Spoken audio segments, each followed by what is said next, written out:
좁은 문 좁은 길 애청자 여러분, 한 주간 주 안에서 평안하셨습니까?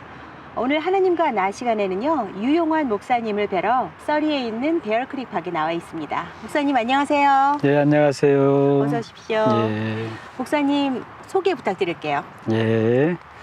저는 유용환 목사고요. 밴쿠버 목양교회에서 현재 사역을 하고 있습니다. 여기 밴쿠버에 온 지는 한 28년 됐고요. 예.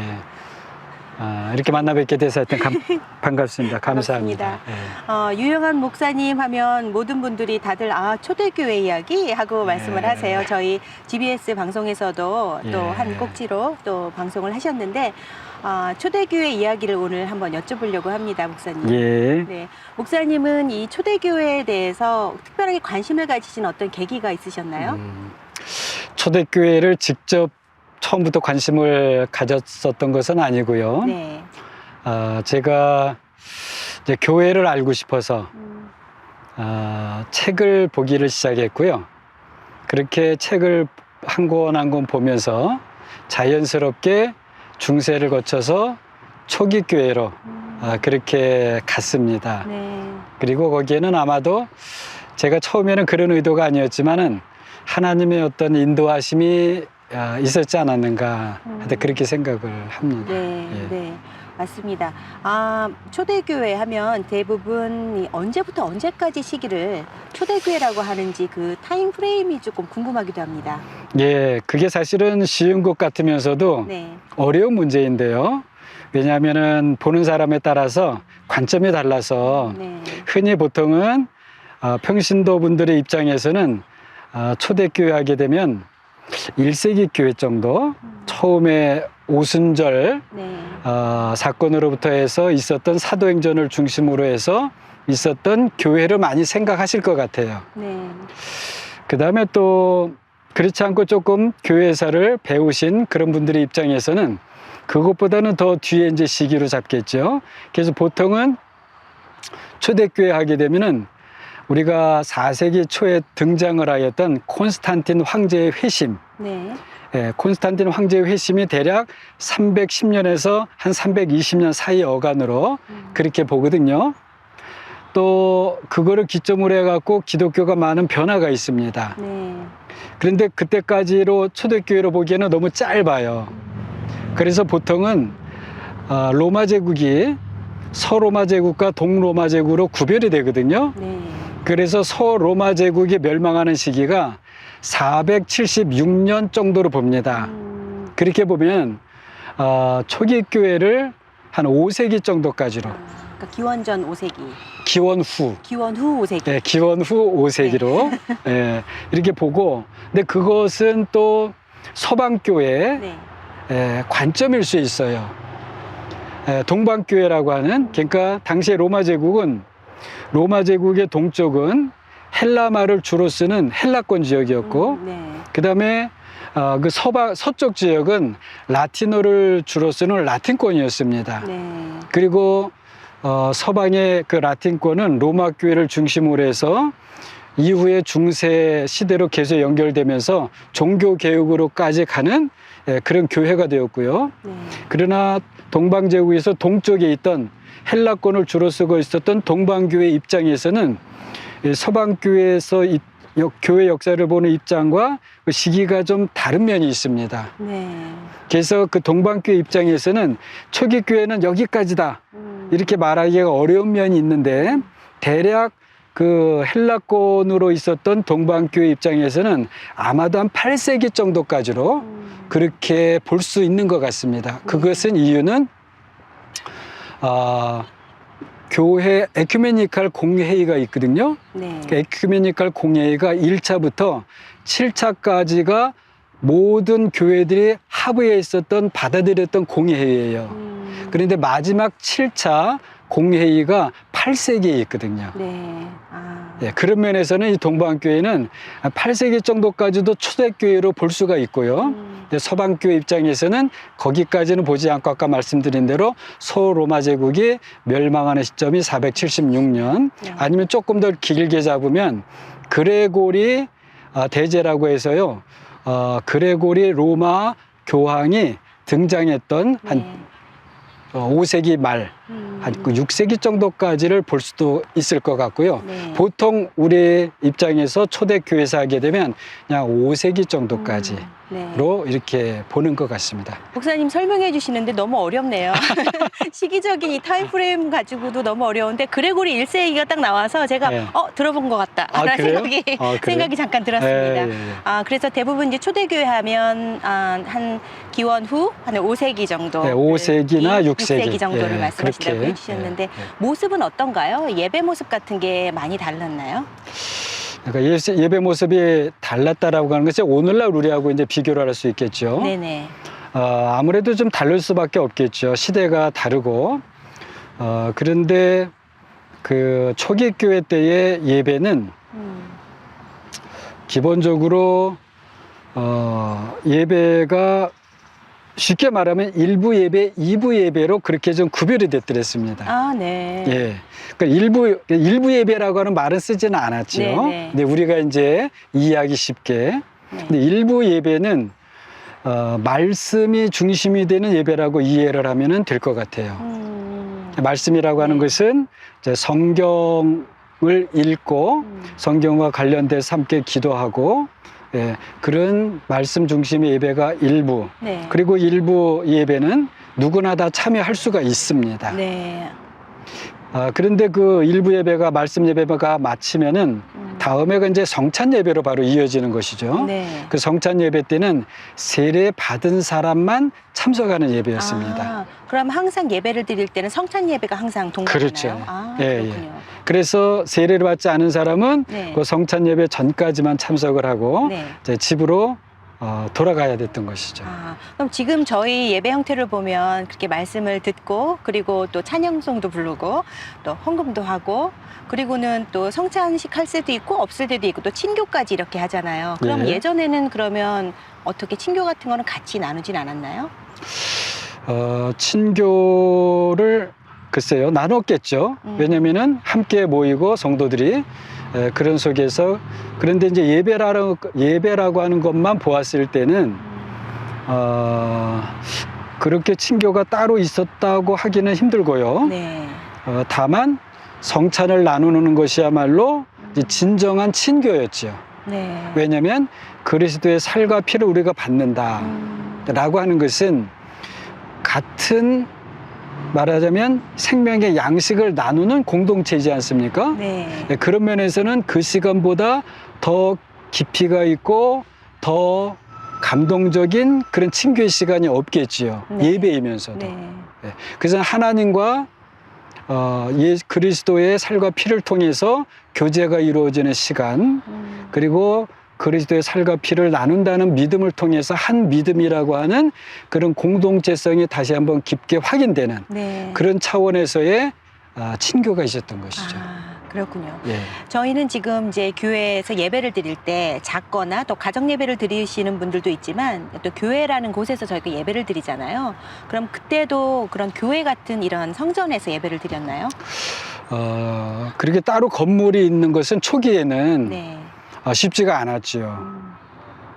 그래서 우리가 사도행전에서도 보듯이 아마 가정에서부터 모이기를 시작했을 것이다. 네. 이제 그렇게 추정이 되지만 그렇지만은 어차피 여러 사람들이 모이는 것이니까 그냥 사적인 모임보다도 아무래도 그런 공적인 모임이 분명히 되는 것이죠. 네.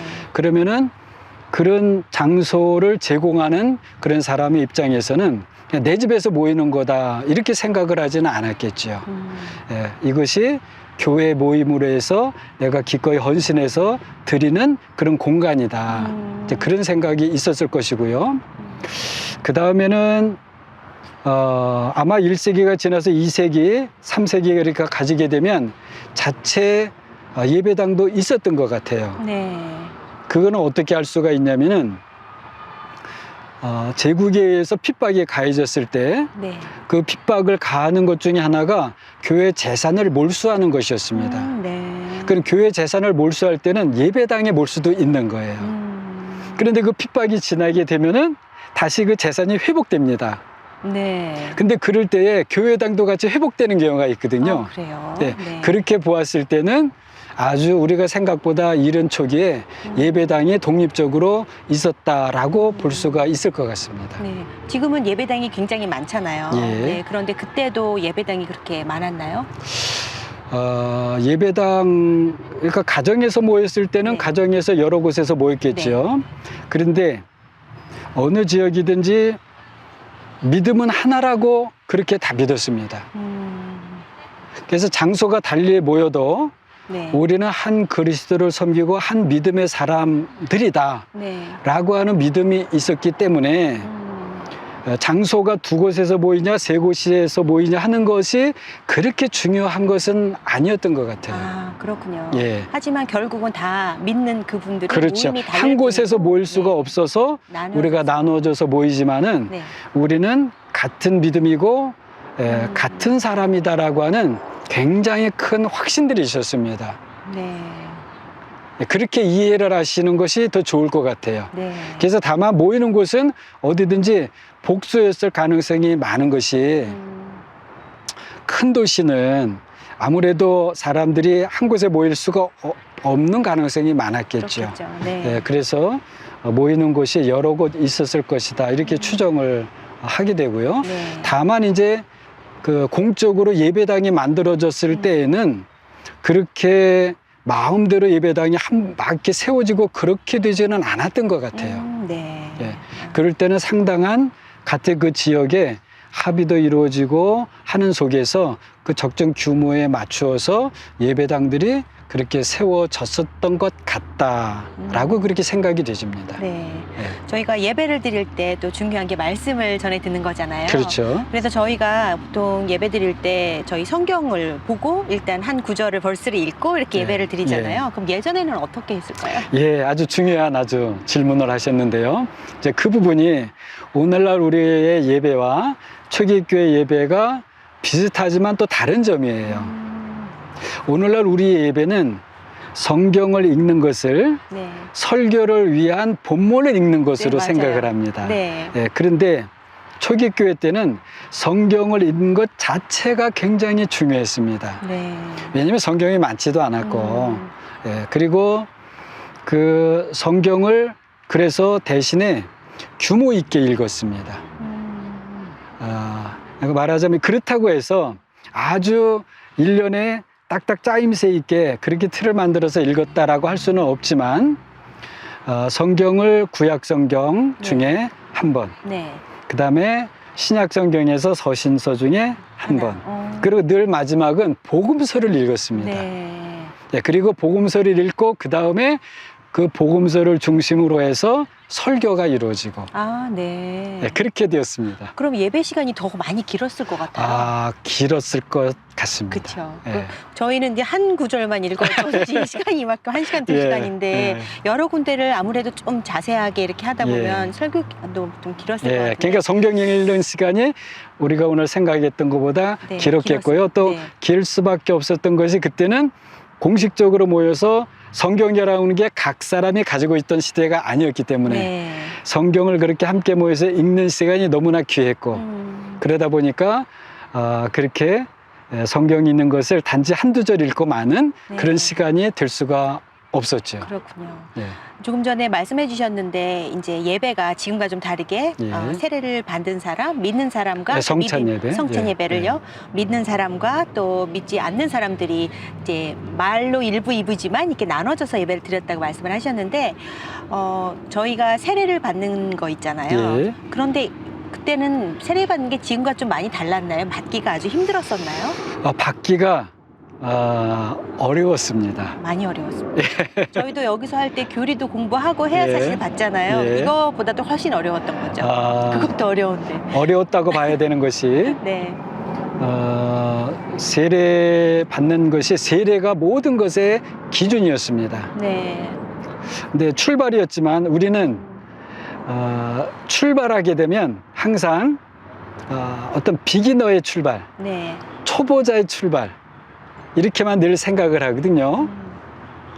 근데 초보자가 맞지만 세례를 받으려면 세례 교육을 상당 기간 받아야 했습니다. 네. 그래서 보통은 짧으면은 6개월, 보통은 1년, 네. 길면 3년까지 받게 됩니다. 네. 그리고 세례를 받는 교육을 받는 사람을 세례를 위해서 세례 교육을 받는 사람을 카테쿠멘이라고 했습니다. 카테쿠멘이요. 이름이 아예 있었어요. 네. 예. 그래서 이 사람은 이제 세례를 받을 준비를 하는 사람입니다. 하게 되면 이미 네. 교회에서 공적으로 선포가 됩니다. 네. 그리고 그 사람을 위해서 준비하는 거죠. 다른 성도들은. 네.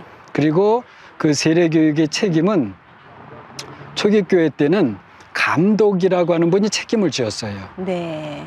물론 실제 가르칠 때는 감독이 세운 장로라든지 교사라든지 이런 분들이 가르쳤지만 그 모든 책임은 감독이 지었고요. 네. 그러다 보니까 감독의 가르침이 얼마나 충분히 충실히 잘 전달되어야 했고요. 네. 그리고 세례는 당시 초기 교회는 중생으로 생각을 했습니다. 네. 리제너레이션. 네. 예. 와. 우리는 오늘날은 세례를 받고 막 은혜 생활을 하다가 네. 그래서 기도 생활하고 그래서 성령이 한번 충만해져 갖고 그래서 내가 다시 중생했다. 네. 이제 그렇게 중생을 생각하지 않습니까? 근데 사실은 그만한 정도의 중생으로 실제로 생각을 했어요. 그랬기 때문에 세례 교육이 아주 셌습니다. 그래서 말씀 들어보니까 그래서 더 중요성이 예. 더 가하지 않았나 예. 싶은데요. 거듭나기라는 말을 저희는 예. 참 쉽게 듣고 또 예. 쉽게 하잖아요. 예. 나 세례받고 나 거듭났어 하는데 그때 당시에 그 지금 말씀하신 리제너레이션은 의미가 그런 것이 아니라 정말 다시 태어나는 것만큼의 예. 중요가 있지 않았나라는 예. 생각이 드네요. 단 한 가지 이제 우리가 조심을 해야 될 것은 네. 그럼 거듭남이라고 하는 것이 네. 훈련을 통해서 네. 되어지는 것이냐. 훈련은 말하자면 목회자나 그런 감독이나 이런 분들이 시키는 것이잖아요. 네. 그러면 우리는 거듭나는 것은 하나님으로부터 거듭나는 것이지 않습니까? 네. 그러면 하나님으로부터 거듭나는 일을 사람이 관여하여서 그것을 하게 했느냐? 그러네요. 이런 네네. 질문을 제기할 수가 있어요. 네. 그런데 초기 교회에서는 하나님이 하시는 일이 우리 사람 속에서 지금 되어지고 있다고 믿었던 것입니다. 네. 그래서 교회 지도자가 그런 믿음을 가지고 세례 교육을 시킨다고 하는 것은 지금 하나님께서 친히 우리 안에 역사하셔서 이 거듭나는 일을 위해서 하나님이 지금 진행하고 계신다고 믿었기 때문에 네. 예, 그것을 중생, 리제너레이션으로 받아들일 수가 있었던 것이고 그래서 세례가 그만큼 중요했습니다. 네. 그렇게 해서 받은 세례라서 받고 나서도 굉장히 유지기간 이런 게 혹시 있었나요? 유지기간이라고 네, 하는 세례를 것은? 받아서 내가 지금 이제 중생이 됐고 그래서 오늘 중생이 됐는데 내일 똑같은 게 아니라 약간 저는 이렇게 힘들게 노력하고 다시 바뀌었는데 이거를 약간 일주일이면 일주일, 한 달이면 한 달 특별하게 약간 좀 더 깨끗해지고 좀 그런 거를 유지하지 않았을까라는 그렇죠. 이제 저의 생각이. 그때부터 이제 정말 새로운 출발이 네. 시작된다고 그렇게 믿었던 것이죠. 네. 뭐든지 클래식한 게 좋은 것 같아요. 말씀 들으니까 와 그렇게 해서 세례를 사실은 받아야 되는 거구나라는 생각이 저도 받았지만 사실 예. 들기도 합니다.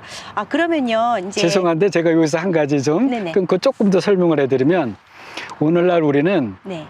예수님을 구세주로 믿고 네. 웬만큼 이제 교리 교육이나 아니면 훈련 좀 받고 그러면은 일단 세례를 받는 것으로 생각을 합니다. 네. 그리고 세례를 받고 그 다음에 이제 교회 또 생활하고 또 봉사 생활하면서 그렇게 해서 또 배워나간다 이렇게 생각을 많이 한단 말이죠. 네.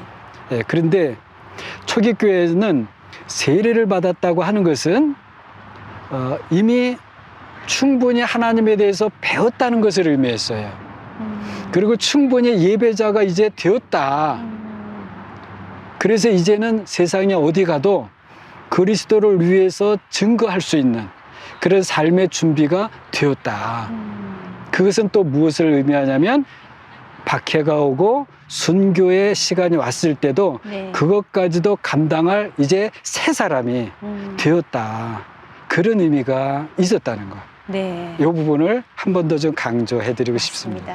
맞습니다. 목사님께서 이 초대교회 이야기로 예. 한 25편의 긴 그런 이제 이야기를 풀어주신 게 저희 GBS 방송에 있습니다. 예. 있는데 제가 다는 아니지만 제가 몇 개 들은 것 중에서 처음 시작하실 때 한 3편을 순교하신 분들에 관한 이야기를 굉장히 심도 있게 예. 말씀을 하셨습니다. 예. 이 순교하신 분들에 관한 그런 중요성에 대해서도 한번 잠깐 언급해 주셨으면 좋겠습니다. 예.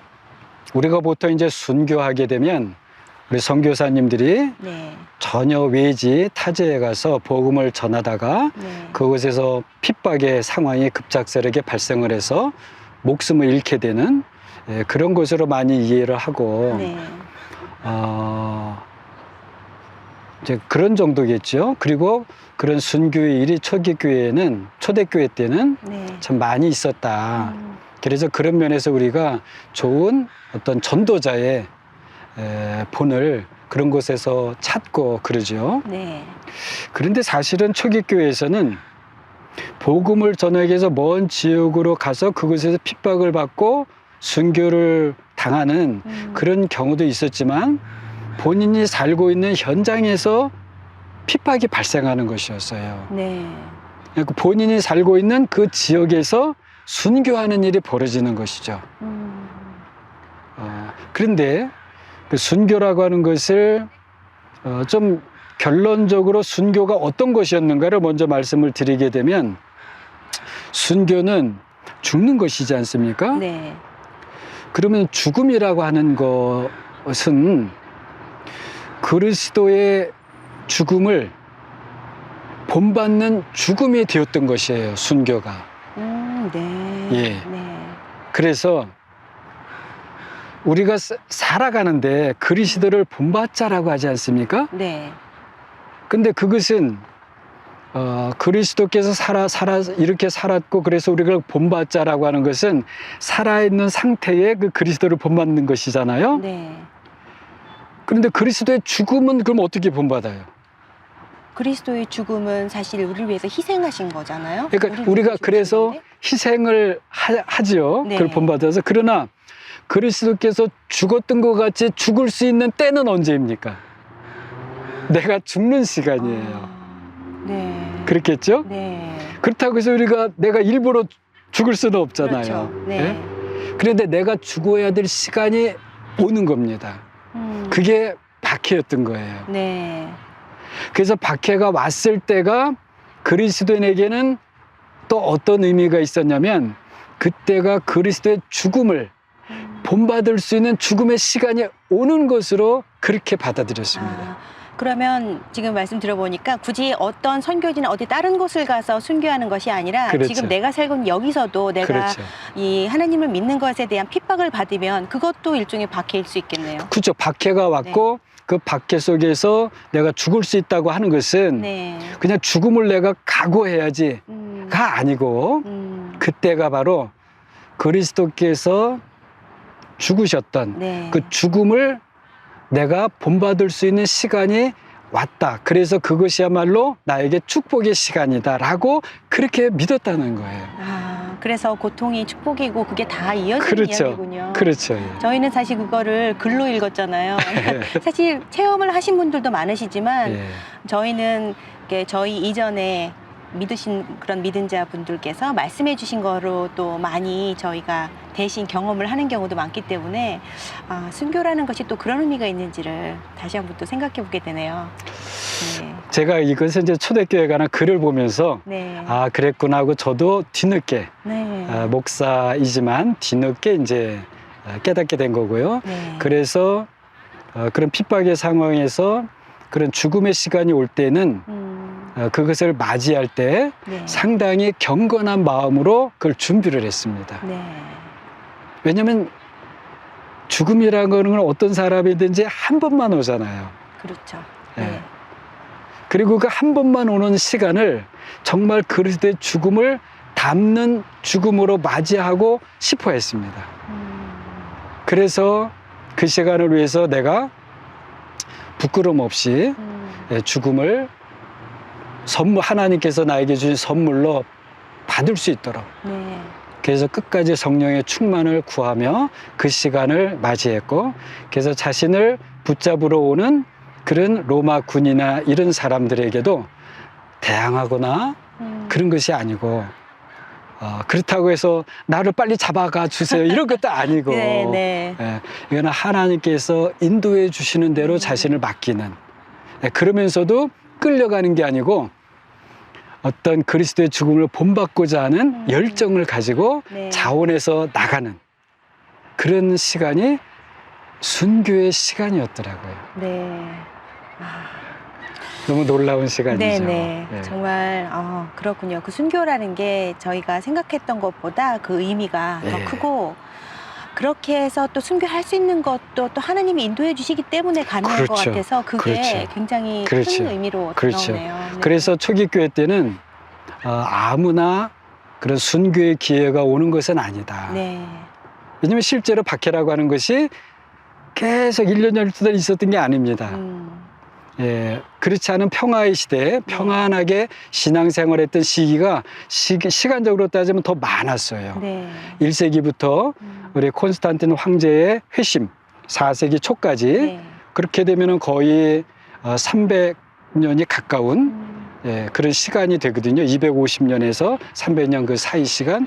근데 그 시간들을 따져보게 되면 그때 내내 박해가 있었던 것이 아니고, 박해는 30년, 50년마다 크게 한 번, 또 50년 이렇게. 네. 그럼 그 사이에는 물론 지역적으로는 또 미움도 받고 그런 일이 있었겠죠. 네. 예. 그렇지만 그렇다고 해서 큰 박해가 있고 그러지는 않았었거든요. 예. 그런 것을 봤을 때는 평화로운 시기도 꽤 있었다는 것이죠. 네. 그렇기 때문에 그리스도인이 되었다고 아무나 순교의 시간이 오는 것이 아니었고, 네. 그런 순교의 선물을 받을 수 있는 것은 또 누구에게나 그런 기회가 오는 것은 아니었다라고 하는 그런 인식이 있었던 것이죠. 그렇군요. 예. 목사님, 그럼 다시 돌아가서 예. 예배 드리는 걸 예. 한번 생각해 볼 텐데, 찬양은 또 어떻게 했나요? 저희는 지금 어떻게 찬양하는지는 다 알잖아요. 예. 네, 시작 전에 또 한 20분 예. 머리로 또 노래를 하고 예. 마음을 뜨겁게 하고 예. 말씀 듣고 또 찬송가를 부르는데, 예전에는 어떻게 찬양을 했어요? 그것도 이제 시기가 다 나눠질 수 있겠지만은 그렇겠죠. 예. 근데 이제 초기 교회가 우리가 알고 있는 이 정도 선에서 이해할 수 있는 정도에서 말씀을 드리면, 일단은 아무래도 기독교라는 것이 초기 교회에서는 일반화되는 것은 아니었기 때문에 네. 그렇게 마음껏 자유롭게 모여서 예배하고 그런 상황은 아니었겠죠. 네. 그러다 보니까 그런 찬양이라는 것도 자유롭게 마음대로 아마 하지는 않았을 것이다, 이리 생각하는데, 가장 우리가 중요하게 볼 수 있는 부분이, 기독교의 예배는 유대교의 예배에서부터 연장선상에서 나왔다는 것이에요. 네. 예. 그러니까 유대교라고 하는 게 사실 구약의 율법에 따른 예배잖아요. 네. 예. 그것이 그리스도로 말미암아 새롭게 해석되어지고 네. 불필요한 것은 제거되었지만은, 그러나 성경을 읽는 것이라든지 함께 모여서 구약에서도 레위인들의 찬양대가 있잖아요. 네. 그러나 그런 찬양대는 아니었지만은 그런 예배를 위해서나 그 노래하는 그런 것들이 있지 않았겠습니까? 네. 예, 그런 것은 다시 교회에 맞게 전해졌던 것 같아요. 말하자면 네. 시편을 가지고 네. 같이 찬양을 한다든지, 근데 주로 시편이었던 것 같습니다. 네. 그러나 오늘날처럼 그거를 뭐 곡을 달아가지고 막 높고 낮고 하고 뭐 합창이 있고 막 이런 것은 아니었겠죠. 그러나 분명히 시편을 중심으로 해서 네. 대신에 노래라고 하는 그것이 중요한 게 아니고, 말씀을 리듬을 섞어서 네. 그것을 함께 공동적으로 읊는다 하는 그런 것이었을 것 같습니다. 네. 저희도 찬송가 보면은 찬송가 네. 1장부터 쭉 보다 보면은 거의 은율은 거의 비슷하잖아요. 그렇죠. 근데 약간 그런 느낌이 조금 있는데, 정말 말씀 듣고 보니까 시편을 저희도 이 신약에 보면은 시편 부분을 가지고 찬양을 불렀다라는 그런 것도 조금 나오지 않나요? 그렇죠, 그렇죠. 예, 예를 들면 우리 예수님과 제자들이 겟세마네 동산으로 갈 때든지 네. 어떨 때 보면 함께 모여서 음. 찬송을 하며 가더라. 그런 게 있습니다. 네, 네. 그리고 또 유대인들이 예수님께서 그 나귀 타고 예루살렘에 들어가실 때에 함께 모여서 찬송하더라. 그런 게 있지 않습니까? 네. 그러니까 그런 찬송하더라는 게 이미 유대인들 안에는 네. 구약 시대부터 오랫동안 있었고 네. 또 처음에는 그런 사람들이 그리스도인들이었으니까 네네. 모여서 예배 드릴 때도 그런 내용을 가지고 예배를 했지만 다만 시편을 볼 때는 그것을 예수 그리스도 하나님의 아들이 우리에게 이미 오셨다라고 하는 그런 관점에서 그런 마음을 가지고 시편을 읽었겠죠. 네. 그리고 그렇군요. 노래했겠죠. 네. 그 차이는 뭐냐면 이제 구약의 백성들은 오실 분을 두고 시편을 읽었겠죠. 네. 그러나 이제 1세기의 성도들은 그분이 오셨다. 네. 이렇게 오신 그분을 놓고 시편을 낭독할 때는 전혀 달랐겠죠. 예, 그러니까 그 예배는 그냥 시편을 낭송하고 함께 하더라도 이미 충만한 성령의 충만한 속에 뜨거운 가슴의 열정과 기쁨과 네. 그런 속에서 되었을 것이고요. 또 구약의 성경을 읽을 때에도 이 성경이 우리에게 이미 이루어진 것으로서의 네. 성경을 서로 확인하면서 읽었다고 했을 때는 그 예배가 많이 달랐겠죠. 연상을 해보니까 예전에는 예수님이 오시기 전에는 제발 와주소서 하고 거의 베깅하듯이 예.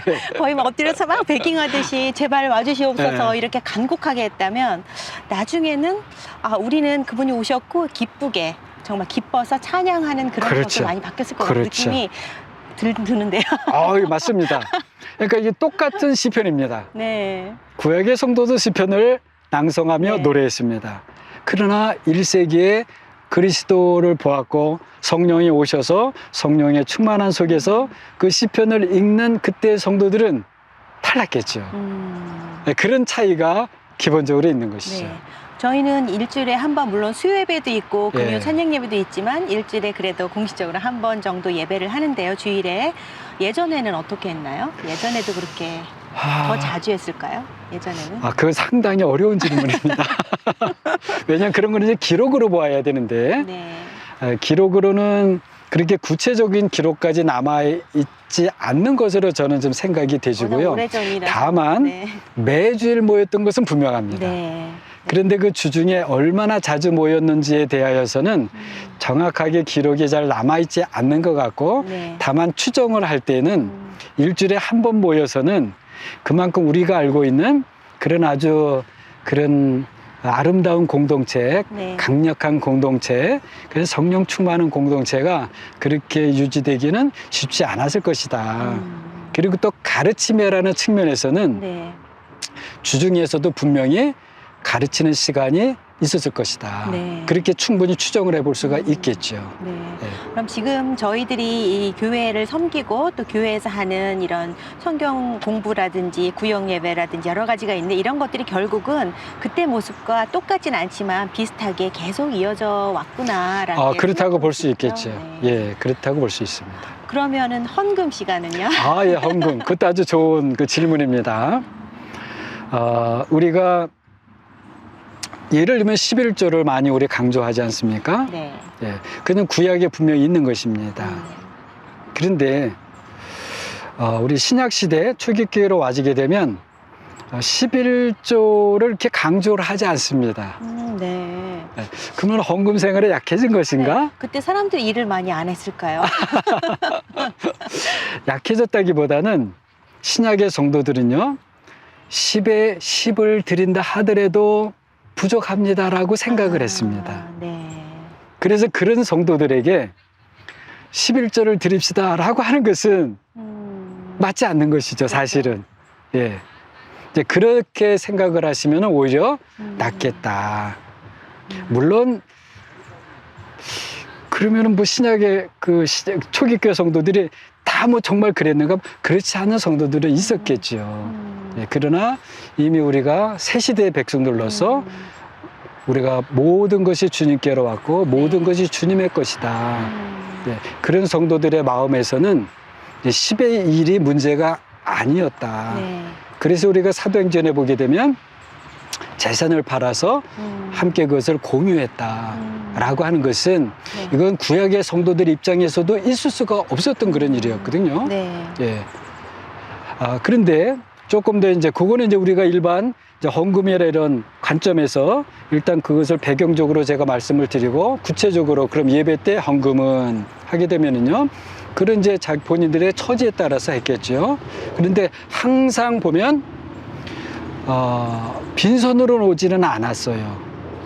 가지고 있는 좋은 것, 귀한 것을 그렇죠. 그래서 가지고 와서 그것을 항상 모아두고요. 네. 그래서 예배가 다 마치면 모인 것을 적절하게 그것을 나누어서 그 중에 분명한 일부는 지역의 가난한 사람들, 어려운 사람들, 그런 사람들에게 나누어 주었습니다. 그렇군요. 네. 그리고 거기 일부는 필요에 따라서 교회에 네. 그걸 또 쓰고 그렇게 했겠죠. 네. 목사님, 그러면 기도는요? 저희는 기도하려면 하늘에 계신 우리 아버지여 기도하고 이렇게 하는데 그때는 어떻게 기도했을까요? 예. 그것도 아주 좋은 질문인데요. 우리가 세례를 받으려면 교육을 받는다고 했지 않습니까? 네. 그런데 그 세례 교육을 그렇게 열심히 받고 준비를 하고 성령을 사모하면서 그렇게 해서 새 사람으로 세례를 받아서 새 사람이 되지 않습니까? 그러면은 그때 새 사람이 비로소 기도할 수 있는 그 기도가 주기도였습니다. 네. 왜냐하면 주기도의 제일 앞에 하늘에 계신 우리 아버지여 라고 기도를 하지 않습니까? 네. 하늘에 계신 우리 아버지여라고 기도할 수 있는 사람은 다시 거듭난 사람이 아니면 할 수 없는 것이었어요. 네. 그리고 세례는 바로 거듭나는 그런 시간이었기 때문에 세례받은 사람에게 비로소 이제 당신이 이제 주기도를 할 수 있습니다라고 기도의 선물을 주었던 그 기도가 주기도였습니다. 그러니까 이 기도는 우리가 가볍게 할 수 있는 기도가 아니었습니다. 주기도문으로 기도할 수 있는 거가 너무 감사한 너무나 네. 감격스러운 것이죠. 예. 그리고 다 그랬다라고는 볼 수 없지만 예를 들면 1세기 후반에 쓰여진 것으로 밝혀지는 디다케라고 하는 그런 어떤 우리는 이런 것을 믿고 이렇게 가르칩니다라고 하는 걸 정리한 그런 문서가 발견이 되었습니다. 네. 근데 거기에 보게 되면 그렇게 해서 세례를 받은 사람은 하루에 3번 이 주기도를 하게 돼 있어요. 네. 예. 그러니까 이것이 다 보편적이었다라고 하기는 힘들지만 그런 정서, 네. 그런 정신은 당시 초기 교회가 일반적으로 가지고 있던 생각이었을 것이다. 얼마든지 추정을 해볼 수가 있습니다. 네. 그래서 주기도가 모든 세례받은 성도들의 기도의 기초였고요. 네. 그 주기도는 하루에 3번씩 그렇게 했었고요. 아침, 점심, 저녁 이렇게 3번. 아마 그랬었던 것 같습니다. 아마 그러지 않았을까요? 네. 그리고 그것은 이미 그 기도가 어떤 기도인지를 충분히 배웠던 사람의 입장에서 네. 하는 기도였기 때문에 그것을 1년, 5년, 10년 그래 쭉 했다고 한다면 아마 기도가 좀 달랐겠죠. 맞아요. 그럴 것 같습니다. 예. 사실 주기도문도 뜻 하나하나가 그렇죠. 굉장히 이걸 그냥 하늘에 계신 우리 아버지여 쭉 할 수 있는 게 사실 아니잖아요. 사실은 그렇습니다. 하루 종일 공부해야 되는 건데. 예. 그렇군요. 우리가 이제 안타까운 것 중에 하나가 우리가 주기도 하게 되면 다 외우기는 하지만 네. 이제 무슨 순서로 마칠 때 이제 주기도로 마칩시다 네. 하고 주기도하고 마치고 한단 말이죠. 네. 그것은 좋은 것입니다. 그런데 그것이 이제 그 정도 차원이 아니고 그 주기도의 내용이 계속 우리가 익히고 하면서 그것이 나의 기도의 가장 기초가 되는 파운데이션이 되는 그런 기도 속에서 우리의 기도 생활이 잘 쌓여져 가야 된다. 그런 기도다. 이렇게 보면 굉장히 중요하고요. 우리가 그런 주기도의 틀을 벗어나지 않으면서도 주기도 안에서도 풍성한 기도를 해나갈 수 있다고 한다면 오늘날 우리가 성도들이 너무 구하는 기도만 한다. 네. 너무 물질적인 그런 너무 신앙에 우리가 빠진다 하는 것이 많이 좀 상쇄되지 않았을까 그런 생각도 해보게 됩니다. 네. 지금 말씀을 지금 언급을 조금 해주셔서 제가 처음에 캐나다 왔을 때 캐네디언 교회를 갔었는데요. 근데 교회 하는 걸 듣고 제가 너무 깜짝 놀랐어요. 한국에 있을 때는 기도하면은 이거 해주시고 약간 개인적인 이런 간구를 많이 하는 기도를 하잖아요. 근데 캐네디언 교회에서 기도를 하는데 나라를 걱정하고 예. 경제를 걱정하고 세계 힘든 사람들을 걱정하고 다른 나라를 위해서 기도하는 걸 듣고 아 오늘은 그렇게 기도하는 날인가 보다 했는데 계속 그렇게 하더라고요. 근데 많이 좀 다른가요? 그것이 이제 우리 여기 이제 북미 지역의 교회나 네. 아니면 선교 1세대 교회 우리는 이제 선교를 받은 곳이죠. 네. 근데 선교를 한 1세대 교회들은 이제 기독교의 그런 기도의 전통이 계속 쭉 있다고 저는 봐요. 근데 초기교회를 보게 되면 네.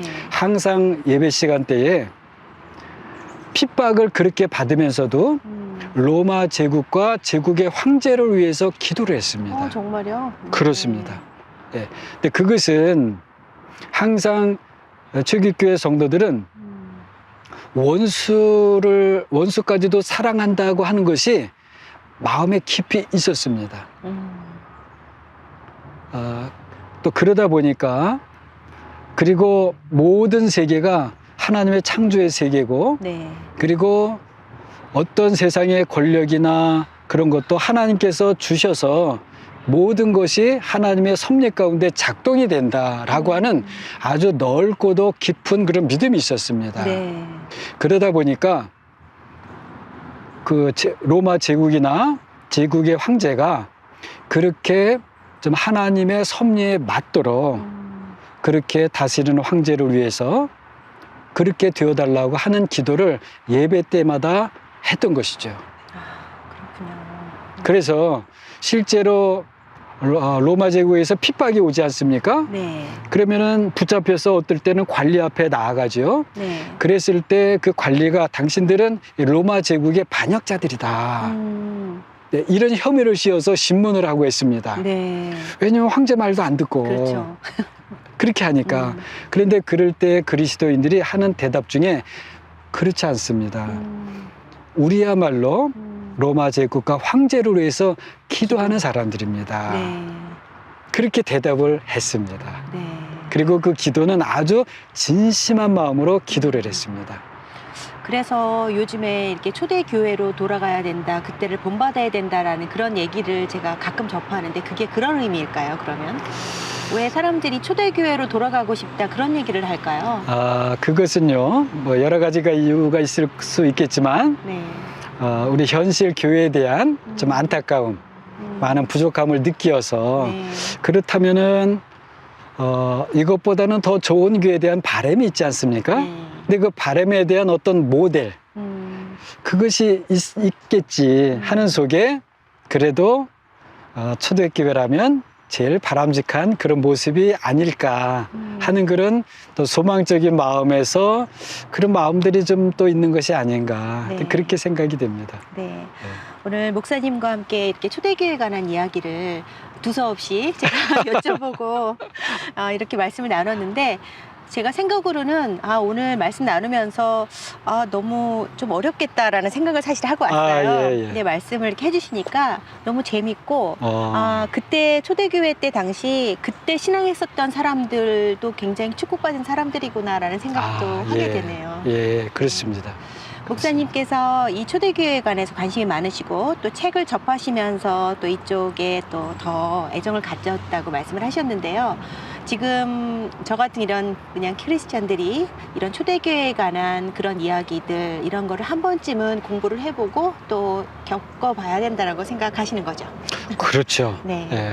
근데 안타까운 것은 그렇게 우리가 접근할 수 있는 네. 좀 그 길이 많지 않아요. 여기 이제 프로그램의 제목처럼 네. 좁은 문, 좁은 길처럼 좀 느껴집니다. 네네. 좋은 것 같긴 한데 너무 멀리 있는 것 같고 네. 어떻게 그러면은 갈 수 있지? 책을 읽어야 되나? 좋은 책은 있나? 하여튼 그런 한계가 좀 있고요. 그런 면이 이제 저는 많이 안타까운 마음이 사실 있습니다. 네. 굉장히 초대교회 하면 아마 초창기 때 믿음? 약간 저는 맨 처음에 시작했던 1세기에 관한 제가 알고 있는, 제가 오늘 걸 다시 한번 느낀 게, 제가 알고 있는 초대교회라는 것에 대한 이런 생각과 지식은 아마 맨 처음 1세기 때에 관한 것만 알고 있구나라는 생각을 제가 오늘 했습니다. 보통 그렇죠. 네. 1세기도 우리가 이제 성경, 신약 성경, 서신서들, 네. 사도행전, 이제 그 정도로 아마 알고들 계실 것 같습니다. 네. 예. 이렇게 초대교회에 관한 이야기를 많이 해주셨는데요. 목사님께서 이런 점은 꼭 우리가 알고 넘어가야 되겠다라는 그런 부분이 좀 있을까요? 일단은 좀 초기 교회에 대해서 네. 알고 싶은 관심이 좀 커지면은 제일 좋겠다. 네. 예, 그리고 초기 교회를 그러면은 말씀하신 대로 이런 점은 꼭 알았으면 좋겠다라고 하는 부분은 예배입니다. 네. 그리고 예배라고 말할 때는 초기 교회에서는요, 중요한 게 이제 두 가지입니다. 네. 하나가 세례이고, 그리고 그 다음에가 성찬입니다. 네. 그래서 세례가 정말 우리가 초기 교회 때에 1세기부터 해서 그 세례가 어떤 것이었는지, 그리고 그 성찬이라고 하는 것은 어떤 의미가 있었길래 성찬이 그렇게 중요했는지 하는 것에 대해서 좀 관심을 갖고 거기서부터 시작을 해도 좀 좋겠다. 그 생각이 좀 들고요. 네. 또 다른 한편은 금방 아까 말씀하신 순교라고 하는 것도 네. 단지 열정이 있는 헌신된 그런 몇몇 그리스도인들이 어디 멀리 외지에 가서 복음을 전하다가 네. 예기치 않게 죽음이라는 현장을 만나가지고도 그 속에서 죽기까지 복음을 전했다. 그냥 단순하게 그런 정도가 아니고 그 순교라고 하는 것이 가지고 있는 원래 초기 교회에서 가지고 있던 순교라고 하는 그런 어떤 믿음, 또 순교에 대한 열망이 왜 이렇게 있었는지, 네. 그것이 그리스도를 닮는 삶을 산다는 것과 무슨 관계가 있었는지, 그리고 그것은 죽음이기 때문에 죽음을 보는 관점, 네. 그리스도인들이 죽음을 보는 관점이 어떠했는지. 그래서 오늘날도 그러지 않습니까? 죽음을 어떻게 이해하느냐가 그 사람이 어떻게 이 세상을 사느냐의 굉장히 중요한 관점이다. 네. 죽음을 어떻게 이해하느냐는 것이 내가 그래서 오늘날 어떻게 살아야 되느냐의 중요한 기준이 될 수 있다고 한다면, 그렇다면 우리 그리스도인들이, 특히 초기교회 성도들이 그 죽음이라는 것을 어떻게 이해했는가, 어떻게 알았는가, 우리가 거기에서부터 또 접근해 간다면, 그러면은 그것 때문에 초기 교회 성도들은 삶이 이랬겠구나.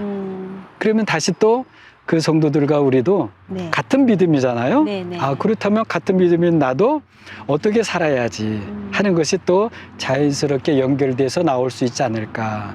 그렇게 생각이 됩니다. 목사님 말씀 드리면서 안 적으려고 그랬는데 안 적을 수가 없는 말씀을 해주셔서 갑자기 또 막 적으면서 말씀 들었습니다. 예.